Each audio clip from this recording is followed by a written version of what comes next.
गरीब अलल पंख अनुराग है, सुन मंडल रहे धीर, दास गरीब उधारिया सतगुरु मिले कबीर। संत गरीबदास जी महाराज को जब नाम उपदेश प्राप्त हुआ था तब उनकी आयु मात्र 10 वर्ष की थी। आज संत गरीबदास जी महाराज का बौद्ध दिवस मनाया जा रहा है। बौद्ध दिवस मनाने के लिए सतलोक आश्रम भिवानी में और बाकी 9 और सतलोक आश्रमों में 3 दिवसीय समागम रखा गया था। 2, 3 और 4 मार्च को चला यह समागम आज समापन की ओर है। आज 4 मार्च है और इस समागम का सत्संग का अंतिम दिन है। तो आज भोग का दिन है, भोग लगेगा, उसके बाद ये समागम समाप्त हो जाएगा, संपन्न हो जाएगा। तो पहले 2 दिन की एक्टिविटीज़ हमने आपको दिखाई कि क्या क्या गतिविधियां होती हैं, किस तरह से जो है अमर ग्रंथ साहिब का पाठ पढ़ा जाता है, ब्लड डोनेशन कैंप लगता है या दहेज शादियां होती हैं, वो सभी चीज़ें आपको दिखाई। आज और क्या क्या एक्टिविटीज़ होंगी, क्या क्या अलग चीज़ें होंगी, वो चीज़ें भी देखेंगे। लेकिन फिलहाल इस वक्त ये जो गैलरी आप देख रहे हैं, गेट के अंदर एंटर होते ही इस गैलरी से आप आश्रम के अंदर जाते हैं। रात को भी यहाँ पर बहुत अच्छा व्यू था। पूरा आश्रम बड़े अच्छे तरीके से सजाया गया है, लाइट्स का यूज करके, फूल मालाओं का यूज करके बहुत अच्छे से डेकोरेशन की गई है, जैसे कि आप देख भी पा रहे हैं। और जब भी कभी भी यहाँ पर समागम होते हैं, सत्संग होते हैं, भंडारा होता है, उसी समय इस आश्रम को ऐसे सजा दिया जाता है, बहुत अच्छे तरीके से फूल मालाओं से सुसज्जित कर दिया जाता है। यहाँ आने वाले श्रद्धालुओं का इस तरीके से स्वागत करने के लिए सबसे पहले ये गैलरी दिखाई देती है। इसके बाद तमाम जगह जो आश्रम की हैं वो सारी चीज़ें भी हमने आपको दिखाई, जैसे कि ये पुस्तकालय है। आश्रम के अंदर आने के बाद आपको ये पुस्तकालय दिखाई देगा। इस पुस्तकालय में संत रामपाल जी महाराज से जुड़ी सारी सामग्री जो है वो उपलब्ध है। ये ज्ञान गंगा पुस्तक जो है ये भी यहाँ पर उपलब्ध है। ज्ञान गंगा पुस्तक आपने सोशल मीडिया पर देखी होगी, कई जगह ट्रेंड में देखी होगी। इसके टैग्स हर जगह ट्विटर पर, फेसबुक पर ट्रेंडिंग में रहते हैं, टॉप ट्रेंड्स इंडिया में और वर्ल्ड वाइड भी ट्रेंड में रहते हैं। ये पुस्तक भी यहाँ पर उपलब्ध है। आगे ये भंडारा स्थल है। भंडारा ग्रहण करने के लिए ही श्रद्धालु जो आश्रम में आते हैं, समागम में भाग लेने के लिए, अपनी हाजिरी दर्ज करवाने के लिए, तो उनके लिए एक भंडारा स्थल है। आपको भी अगर इस भंडारे का निमंत्रण मिला है तो आप भी इस भंडारा स्थल पर आकर के भंडारा ग्रहण कीजिए। यहाँ पर सभी श्रद्धालु दिखाई दे रहे हैं कि एक लेवल पर बैठ करके, जमीन पर बैठ करके सारे श्रद्धालु भंडारा ग्रहण कर रहे हैं। तो जो श्रद्धालु बैठ नहीं सकते, जमीन पर, विकलांग है, डिफरेंटली एबल्ड पर्सन्स के लिए यहाँ पर सिटिंग अरेंजमेंट इस तरह से है कि इन चेयर्स पर बैठ करके वो भंडारा ग्रहण कर सकते हैं। पूरी व्यवस्था दिखाई दे रही है। ये आगे इन भंडारा स्थल में आगे ये मेज लगाई गई है, जिसके अंदर जहाँ पर पूरा प्रसाद रखा हुआ है, यहीं से बाल्टियों में डाल करके ये प्रसाद संगत तक वितरित किया जाता है। इसी भंडारा स्थल के पीछे जो है बर्तन धोने का काम जो है चल रहा है। बर्तन धोने के लिए भी जो है काफ़ी बड़ी संख्या में सिस्टम चाहिए, क्योंकि जब इतने ज़्यादा श्रद्धालु कहीं पर भंडारा भोजन कर रहे हैं, वो भी स्टील के बर्तनों में, और बर्तन धोने के लिए देखिए आप काफ़ी अच्छी व्यवस्था दिखाई दे रही है। बर्तनों को तसल्ली से साफ किया जा रहा है। ऐसा नहीं है कि एक फॉर्मेलिटी के तौर पे, जैसा कि कई जगह आपने और भंडारों में देखा होगा, बर्तनों को ऐसे ही पानी में से निकाल कर आपको वापस यूज़ करने के लिए दे दिया जाता है। लेकिन वो एक सफाई का अच्छा तरीका नहीं है, उससे बर्तन साफ नहीं होते हैं, वो बस एक फॉर्मेलिटी का जरिया है। लेकिन यहाँ पर कितनी ही भीड़ क्यों ना हो जाए, कितनी ही ज़्यादा संख्या में लोग क्यों ना आ जाए, लेकिन ये बर्तन इसी 6 स्टेप प्रोसेस के दौरान ही धुल करके वापस यहाँ तक आते हैं। ये पुस्तकालय है, यहाँ पर कुछ सेवादार भी मौजूद हैं। सर नमस्कार। सर ज्ञान गंगा पुस्तक है ना आपके पास? हाँ जी है जी। ज्ञान गंगा पुस्तक के बारे में बताइए सर, कैसे मंगा सकते हैं? देखो जी, जो सोशल मीडिया के माध्यम से आप देख रहे होंगे कि संत रामपाल जी महाराज का प्रचार फेसबुक पे जैसे कुछ नंबर दिए होते हैं उनसे मंगवा सकते हैं। दूसरा संत रामपाल जी महाराज की वेबसाइट है जगतगुरु.org, उससे भी आप मतलब कॉन्टैक्ट नंबर और वहाँ से मैसेज करके आप पुस्तक मंगवा सकते हैं। वैसे पुस्तक तो मंगवा लेंगे सर, मेथड तो बहुत सारे बता दिए आपने, लेकिन कोई पुस्तक मंगवाए ही क्यों जरूरत है उसको ज्ञान गंगा पढ़ने की? किसी आदमी का ठीक ठाक काम चल रहा है, बढ़िया रोजी रोटी है, उसको ज्ञान गंगा पढ़ने की अचानक से क्या जरूरत है? देखो जी, वास्तविकता ये है, जैसे हम सभी भक्ति करते हैं चाहे किसी भी धर्म में क्यों ना हो, लेकिन वास्तविकता हमें ये जानना है कि वास्तव में सत भक्ति क्या है। जो ज्ञान गंगा पुस्तक है उसमें लिखा हुआ है कि वास्तव में पूर्ण परमात्मा कौन तथा कैसा है, किसने देखो और कैसे मिल सकते हैं। वो एक प्रमाणित बुक है, उसमें जितने भी हमारे शास्त्र हैं जैसे गीता, बाइबल, कुरान शरीफ, गुरु ग्रंथ साहिब, 18 पुराण, 4 वेद, 6 शास्त्र, सभी का समावेश है उसके अंदर। परमात्मा का ये मार्ग परमात्मा का है। परमात्मा से हम यहाँ पे सारी चीज़ें व्यवस्था करते हैं, क्योंकि परमात्मा ये जो आप ये देख रहे हैं जो भी यहाँ पे सिस्टम हो जाता है, देखो जो भक्तजन यहाँ पे आते हैं सदा समान यहाँ पे दान भी देते हैं। दूसरा, परमात्मा सारी व्यवस्था, भगवान जहाँ पे आते हैं तो वहाँ पे अपने आप सारी चीज़ें हो जाती हैं। ये पुरुषों का पंडाल एक तरफ दिखाई दे रहा है और ये बीच में जाने का रास्ता, ये पुरुषों का पंडाल एक तरफ और महिलाओं का पंडाल एक तरफ दिखाई दे रहा है।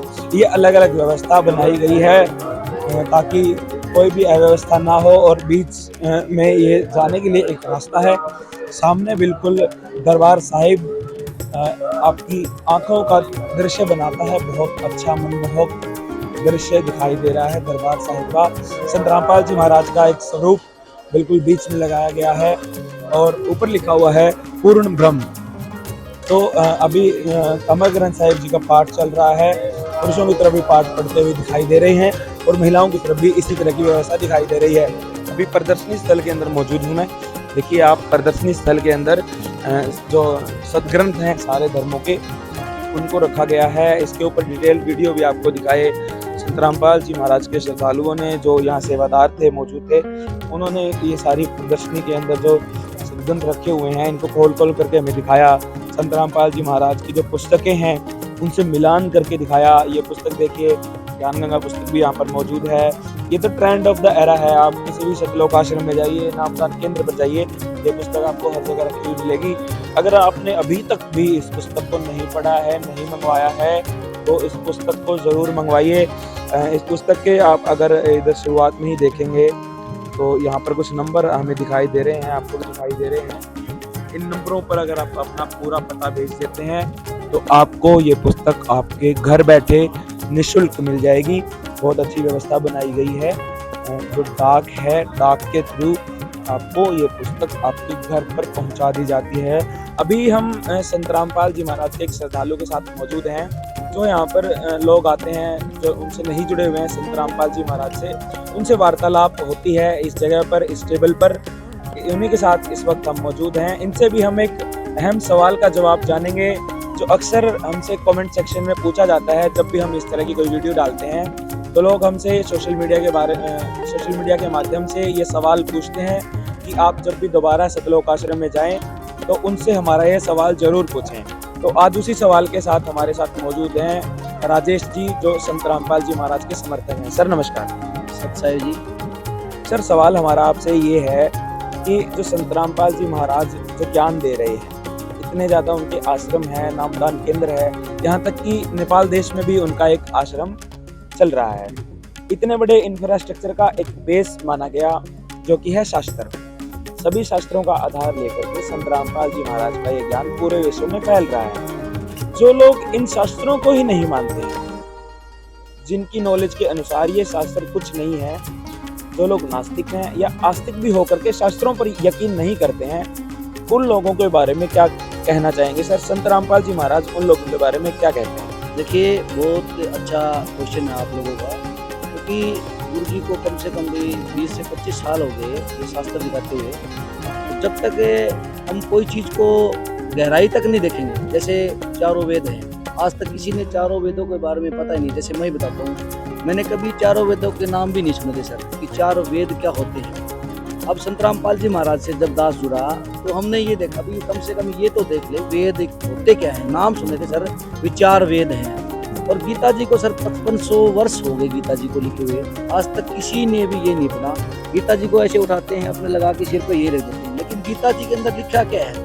गीता जी के अंदर गुरु जी बताते हैं गूढ़ रहस्य, चारों वेदों का सार है गीता जी। गीता जी को कम से कम 5500 वर्ष हो गए सर लिखे हुए, लेकिन आज तक किसी को पता नहीं है। संत रामपाल जी महाराज की पुस्तकों में भी इस तरह के रहस्य मिल सकते हैं। बिल्कुल सर, पुस्तक लिखी हुई गुरु जी ने, गहरी नजर गीता है, ज्ञान गंगा है, और जो भी पुस्तक लिखी उसमें सारे, उसमें गीता का सार है जी उसमें लिखा हुआ। कैसे मंगवा सकते हैं सर पुस्तक? कोई मंगवाना चाहे दर्शक हमारा, आपकी वीडियो देख करके, इस श्लोक को पढ़ करके किसी की आंखें खुले, किसी को सच में ये महसूस हो कि गीता के अंदर जो लिखा हुआ है वो हमें फॉलो करना चाहिए, कि शास्त्र विधि को त्याग कर अगर हम मनमाना आचरण करेंगे तो हमें कोई भी फायदा नहीं होगा। ये श्लोक पढ़कर अगर कोई शास्त्रों की राह पर चलना चाहे तो संत रामपाल जी महाराज की पुस्तक कैसे मंगवा सकता है? सर अलग अलग जो सत्संग आते हैं हमारे चैनलों पे आते हैं, साधना पे आते हैं, पॉपकॉर्न पे आते हैं, तो उसके नीचे पीली पट्टी आती है सर, उसमें जो हमारे नंबर हैं उसमें आप फ्री भी पुस्तक मंगा सकते हो, वहाँ अपना मैसेज छोड़ सकते हो, फ्री पुस्तक मिल जाएगी जी आपको। धन्यवाद सर। नमस्कार सर। नमस्कार जी, सत साहेब। सर क्या नाम है आपका, कहाँ से आए हैं? मेरा नाम सचिन दास है और मैं गुरुग्राम से आया हूँ। क्या काम करते हैं सर?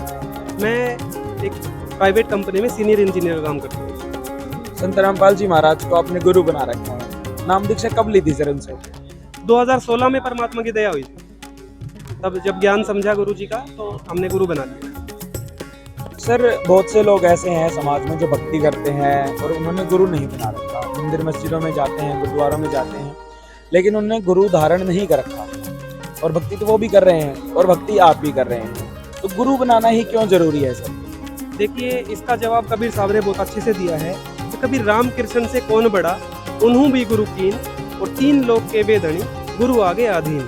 कि गुरु तो हमारे जो राम और कृष्ण जी हुए हैं हमारे हिंदू धर्म में, उनको भगवान मान के पूजते हैं लोग, उन्होंने भी जब गुरु बना के हमें यही एग्जाम्पल बताया है कि गुरु बनाना जरूरी है।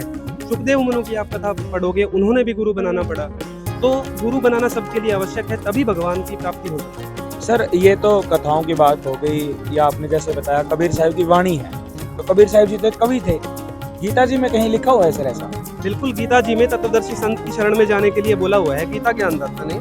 आप देखेंगे अध्याय 4 श्लोक 34 के अंदर बताया है कि अर्जुन जो ज्ञान, अब पीछे ये श्लोक में ज्ञान बताते आ रहे हैं कि बहुत सारा ज्ञान होता है आध्यात्मिक ज्ञान, और वो परमात्मा अपनी वाणी में आके प्रकट करते हैं, तो उस ज्ञान के बारे में बताया है अध्याय 4 का 34 श्लोक नंबर 34 गीता जी का। ये जिलत दिखाना सर यहाँ पे जरूरी इसलिए है, कई लोग बोल देते हैं सर जिलत किसी चीज की दिखाई जाती है, अंदर मटेरियल कुछ और होता है, तो ये श्रीमद् भगवत गीता जी ऊपर की जिलत, और ये किसको माना जाता है, अंदर की जिलत भी सर देखना चाहेंगे। प्रकाशित भी आप इसका देखिए, गीता प्रेस गोरखपुर से प्रकाशित है ये पुस्तक, और श्रीमद् भगवत गीता है। ठीक है जी, इसका अध्याय 4 का श्लोक नंबर आपने बताया 34। अध्याय 4 का श्लोक 34 हम देखते हैं कि अर्जुन उस ज्ञान को तू तत्वदर्शी ज्ञानियों के पास जाकर समझ, उनको भली भांति दंडवत प्रणाम करने से और उनकी सेवा करने से और कपट छोड़कर सरलता पूर्वक प्रश्न करने से वे परमात्मा तत्व को भली भांति जानने वाले ज्ञानी महात्मा तुझे उस तत्व ज्ञान का उपदेश करेंगे जिससे कि परमात्मा की प्राप्ति होगी।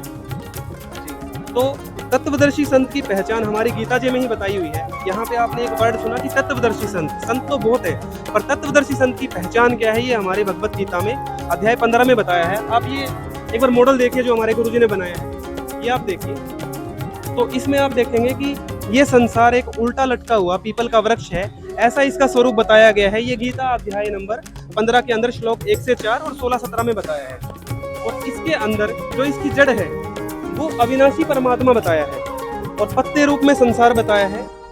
इसके अलावा आप देखोगे कि तीन इसकी शाखाएं हैं, जिनको ब्रह्मा विष्णु शिव मानते हैं, हम देवी देवता मानते हैं अपने हिंदू धर्म में, तो वो इसकी शाखाएं बताई हैं। तो और अब क्या है कि आप देखेंगे जैसे गीता अध्याय 16 श्लोक 23 कि शास्त्र विधि को जो नहीं अपनाएगा, जो तत्वदर्शी संत की शरण में जाके और उसकी पहचान करके सही से भक्ति नहीं करेगा, तो उसको भक्ति का फल नहीं मिलता है। आप देखेंगे गीता अध्याय 16 और श्लोक नंबर 23 कि जो पुरुष शास्त्र विधि को त्याग कर अपनी इच्छा से मनमाना आचरण करता है, वह न सिद्धि को प्राप्त होता है, न परम गति को, और न सुख को ही। तो उसके लिए भी हमारे को भी एक बार दिखाइए ये श्लोक। और सर ये जो श्लोक आप दिखा रहे हैं, और पहले भी आपने जो अध्याय 4 का शायद श्लोक नंबर 34 आपने दिखाया था कि उस ज्ञान को तू तत्वदर्शी संतों के पास जाकर समझ। फिर आपने तत्वदर्शी संत की ये परिभाषा हमें इस फ्लेक्स के माध्यम से दिखाई। इस फ्लेक्स पर ये देखिए, ये भी लिखा हुआ है कि ये गीता अध्याय नंबर 15 का श्लोक नंबर 1 से 4 है। ये गीता अध्याय नंबर 15 का श्लोक से 1 से 4 भी आपने हमें दिखाया कि ये तत्वदर्शी संत की क्या पहचान है। तो सर, जो लोग अभी भी इन शास्त्रों के आधार से भक्ति नहीं कर रहे हैं, जो लोग मंदिर मस्जिदों में जाते हैं या अन्य साधना करते हैं, लेकिन उनका आधार वो शास्त्र नहीं मानते हैं, तो क्या वो लोग गलत कर रहे हैं? बिल्कुल गलत कर रहे हैं। आप देखोगे कि भगवत गीता जो है भगवान ने ज्ञान दिया है, सब लोग ये मानते हैं, तो एक बार इसको पढ़ना भी चाहिए और इसके अनुसार साधना करने से ही हमें जो है सफलता मिलेगी भक्ति में भी।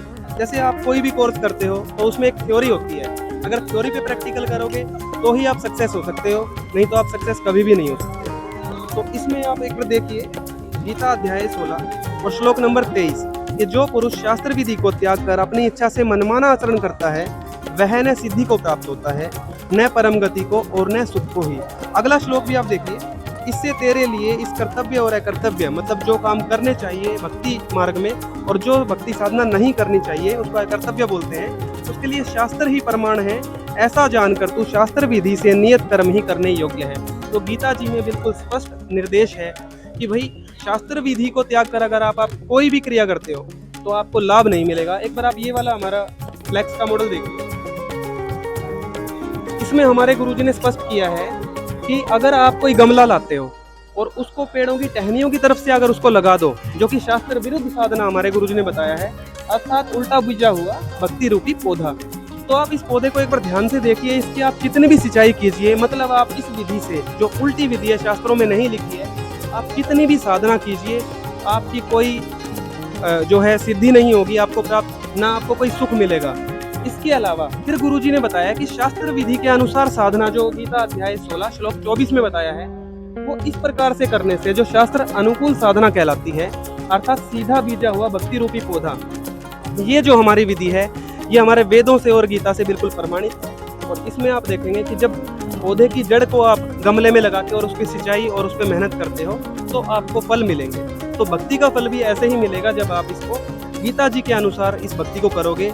और हमने बहुत सारे गुरुओं के सत्संग सुने, पुस्तकें पढ़ के देखी, संत रामपाल जी महाराज जी के अलावा कोई भी शास्त्रों के अनुकूल साधना जानने वाला इस संसार में हमें नहीं मिला। तो सर, आपने जो ये 2 मॉडल दिखाए कि एक शास्त्र अनुकूल साधना है और एक शास्त्र विरुद्ध साधना है, तो ये कैसे निर्णय किया जाए कि संत रामपाल जी महाराज इन दोनों में से कौन सी साधना बता रहे हैं? संत रामपाल जी महाराज जो शास्त्र अनुकूल साधना बता रहे हैं, उसके लिए वो आप उनके सत्संग सुन के देखेंगे तो एक एक सवाल के लिए उन्होंने 6 प्रमाण लगाए हैं पवित्र वेदों से और पवित्र गीता से, जो हमारे हिंदू धर्म में सर्वमान्य शास्त्र हैं, सब इनको सच मानते हैं पर जानते नहीं है अभी। तो गुरुजी ने इन्हीं में से सारे प्रमाण निकाल के दिखाए हैं कि शास्त्र अनुकूल साधना ऐसे होती है। धन्यवाद सर, बहुत बहुत धन्यवाद।